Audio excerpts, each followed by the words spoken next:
தண்ணி கூட தரப்படாமல் மாவிலாறு சம்பவம் உருவாகினதே தண்ணி யாரை என்று சொல்லுவோம். இங்கே தண்ணியை பக்தர்களுக்கு விடாமல் இருந்த ஒரு கோலம் போன முறை நடந்தது. குளத்து தண்ணீர் எடுத்து தான் நாங்கள் பக்தர்கள் எல்லாம் குடிச்சு கொண்டு வந்த நிலைமை.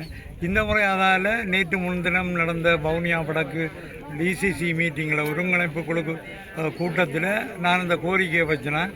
வெடுக்கனாரி ஆலயத்தில் சிவராத்திரி நிகழ்வு நடைபெற இருக்கின்றது. சிவனை வணங்கி தரிசித்து பக்திமயமாக எங்களோட பக்தர்கள் தங்களுடைய வழிபாட்டை செய்கின்ற இந்த நேரத்தில் உங்களோட தடைகள் இருக்கக்கூடாது. வழிபாடு என்பது ஒருவராலும் தடுக்கப்படக்கூடாது. தொல்லியல் திணைக்களம் தண்ட வேலையை பார்க்கட்டும், வன இலாகா திணைக்களம் தண்ட வேலையை பார்க்கட்டும். ஆனால் எங்களுடைய பக்தர்களுக்கு இடையூறு ஏற்படக்கூடாது என்ற கோரிக்கையை வச்சிருந்தது. நானும் போவேன் கோயிலுக்கு.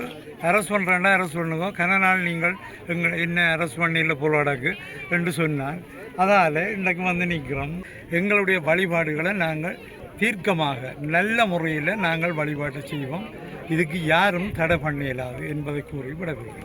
இன்னொரு கேள்வி ஐயா, இந்த வீதியை எப்போ எங்களுக்கு சரி வீதி என்ன, இதில் 3 கிலோமீட்டர் பிரதேச சபைக்கு உட்பட்ட வீதி. ஏனைய வீதிகள் எந்த சபைகள் என்று தெரியாது.